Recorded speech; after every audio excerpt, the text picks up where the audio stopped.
兄さんのために僕ができること。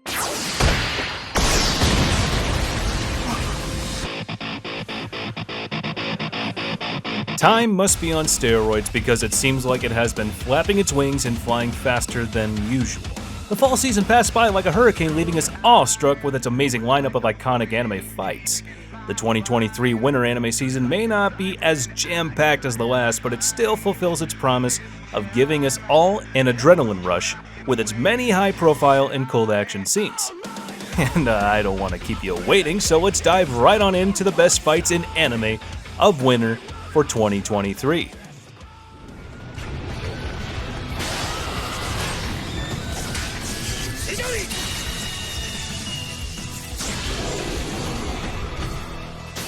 Coming in number 10 is Sasuke, Sakura, and Meno versus Zansul and Jiji from Boruto. Boruto has its fair share of good fights, but this fight would surely be a memorable one. Zansul, Jiji, and their army of dragon beasts against Sasuke, Sakura, and Meno. And although this fight isn't as big as our other fights, it still deserves its spot on this list. Not only do we see the familiar faces of Sasuke and Sakura back in action, we see them take care of business against Zansul and Jiji. It's always exciting to see Sasuke fight, and as Zansul sends his army of dragon beasts against them, Sasuke retaliates by killing the dragon beast using one of his signature jutsus, the Fireball Jutsu. In this fight, we get to see Sasuke use his Rinnegan again. All while Sasuke and Meno are fighting Zansul, Jiji was headed for Sakura. Jiji thinks that he has Sakura cornered, but Sakura manages to trap Jiji for the remainder of the match. In the end, Zansul is defeated because he was instructing the dragon beasts too frequently and it made them disobey him. Ultimately, he was killed by his own actions.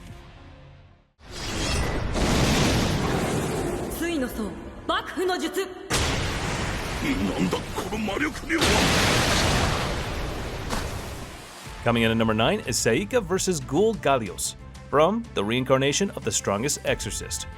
Now, who doesn't like a scene of an enemy underestimating the main character only to get pulverized in the end, huh?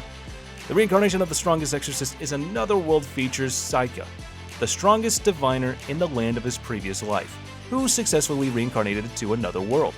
In this scene, he confronts the leader of the lesser demons, GULL GALEOS, to end the attack on the academy. Of course, seeing just a boy in his sight, the poor demon underestimated Saika. The scene really exhibits Saika's power level compared to Galeos, as he did not fail to show the prowess of being the strongest exorcist in his previous life. In all honesty, Saika could have just stayed in one place, yet he still moved around and gave the viewers some intense scenes with Galeos. Teleportation, summonings, monsters, poetry, and a lot of deaths? This scene is packed with a lot of creativity, and viewers couldn't deny that if the producers intended to show how much of a beast Saika is, then they did a pretty great job, which should really excite the viewers about what happens next.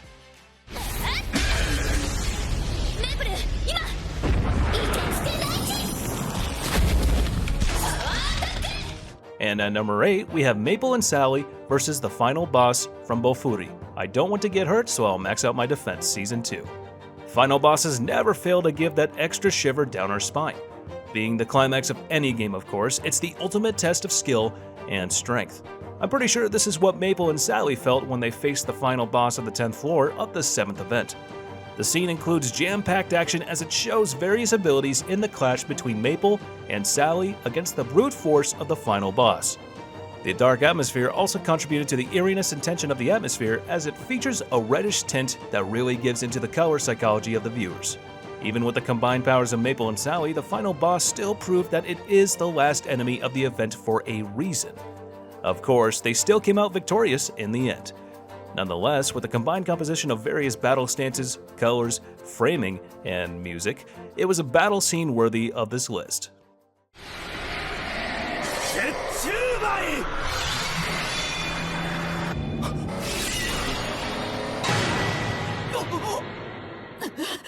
Coming in number 7 is Detective Agency vs. the Bloodhounds from BONGOU Stray Dogs. In the 7th episode of BONGOU Stray Dogs Season 4, we see the agency in complete chaos, second-guessing their morals as they fight to clear their names, since the 5 deadly omens have painted them as terrorists and killers.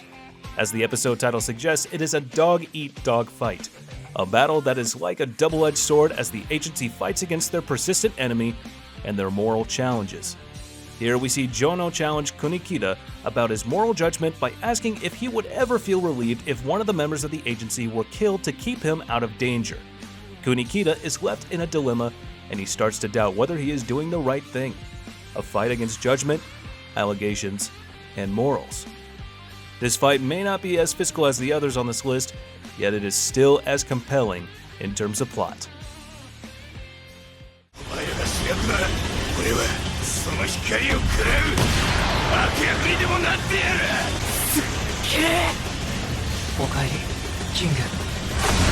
Coming in number 6 is Isagi, Baro, and Nagi versus Chigiri, Kunigami, and Ryo from Blue Lock.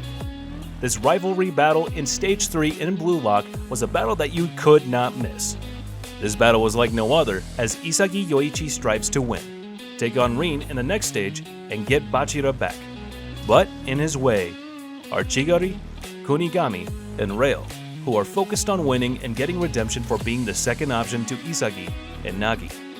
Isagi is also forced to create a chemical reaction with Baro, who is known for his playstyle of being the king on the field and playing alone, while his teammates are there to support him.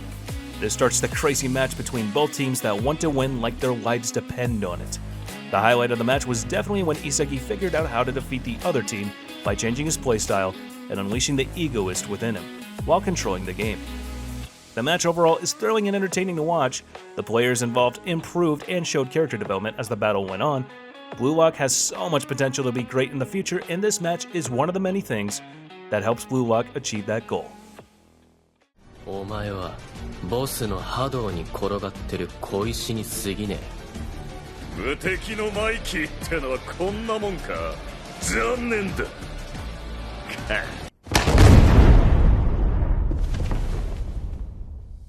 Coming in number 5 is Mikey and Draken versus Taiju Shiba from Tokyo Revengers.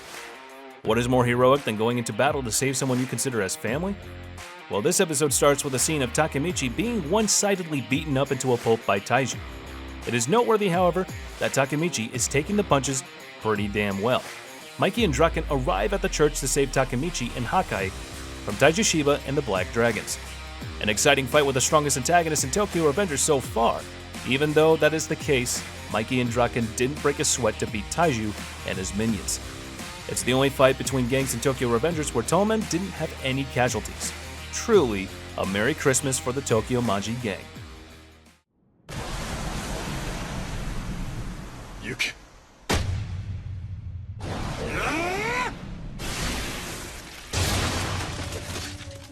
Coming in at number 4 is Hercules vs. Jack the Ripper from Record of Ragnarok. If you've been watching Record of Ragnarok, then you must be on the edge of your seat to see who wins every match.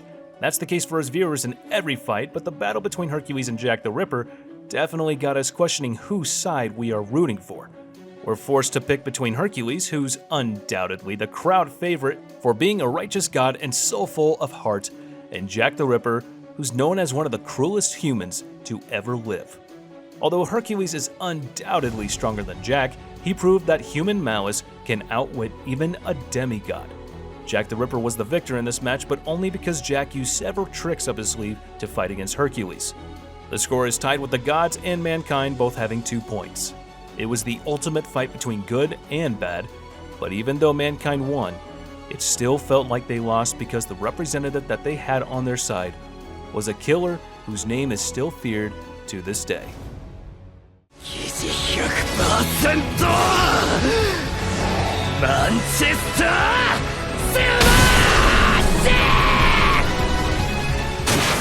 Coming in at number 3 is Deku vs. Lady Nagant from My Hero Academia. Next, we have an ambush, a cold-blooded antagonist, and a resolute hero. A stylish battle in the rain where we first see Midoriya's latest quirks against Lady Nagant. Lady Nagant was a prisoner from Tartarus who was freed by All for One, and she is a mercenary who seeks the downfall of the Hero Society. The fight started when she was hired by All for One to catch the current bearer of One for All, Midoriya Izuku.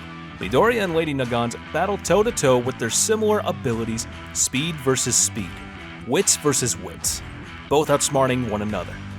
Our main character surprises everyone with his multiple quirks once again in an exciting fight filled with complex strategies where we see Deku use Smokescreen, a quirk he inherited from N, and the Fox 100% Manchester Smash for the first time. A close-range axe kick with a blinding speed faster than Lady Nagant's bullets, a move and conviction that caused him to successfully win against Lady Nagant's rifle quirk, defeating her. With this latest event, I can say that My Hero Academia really is going on the right track here, especially with this season's refreshing energy and awesome character development arcs.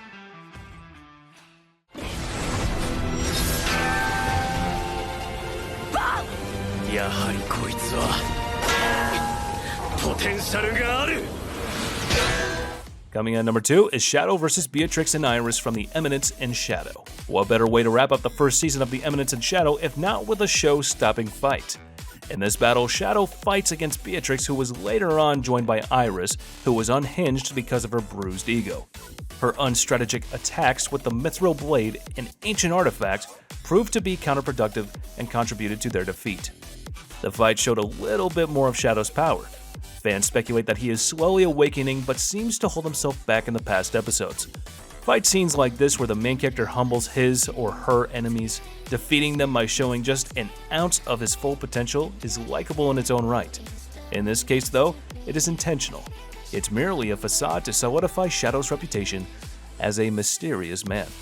He mercilessly and satisfyingly beat down both the Goddess of War and the Princess in a humiliating defeat. The series has been hyped since its release, and with this latest episode showing us a glimpse of what more is in store for our anti-hero, a lot of fans are looking forward to the next season, that's for sure.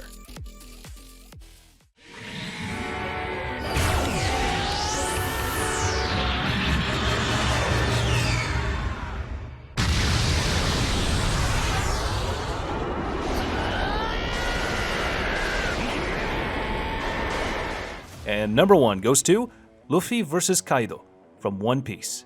Although the manga has moved on from the Wano arc, the anime still has yet to cover the most exciting parts that Wano has to offer. But one thing's for sure in the anime, Luffy and Kaido's fight is far from over. The highlights from Luffy and Kaido's fight are too many to fit in one video, so I picked one of the scenes that I think is one of the best highlights of the fight. Luffy confidently declares that he will defeat Kaido, saying that as long as he is alive, he has infinite chances. This declaration by Luffy echoed all over Onigashima and is heard by his crewmates, especially Zoro and Sanji, who are battling King and Queen. They took this declaration by Luffy as motivation to keep on fighting and win their respective battles. Both Luffy and Kaido clash, hitting each other with everything that they've got, causing the sky to split open. This battle isn't even close to being finished, but the scene in their fight really gives us viewers goosebumps. Did I miss anything? Comment down below your bet for the best anime fight of winter for 2023. The year has just begun and there are a lot of anticipated fights just waiting to be animated. And that is all for the best anime fights of winter for 2023. Don't forget to like, share, and definitely don't forget to subscribe. And also, don't forget to press on that bell icon and set us all to be notified about all our latest new videos so that you don't miss a single thing. And as for now, I'll catch you later. See you in the next one.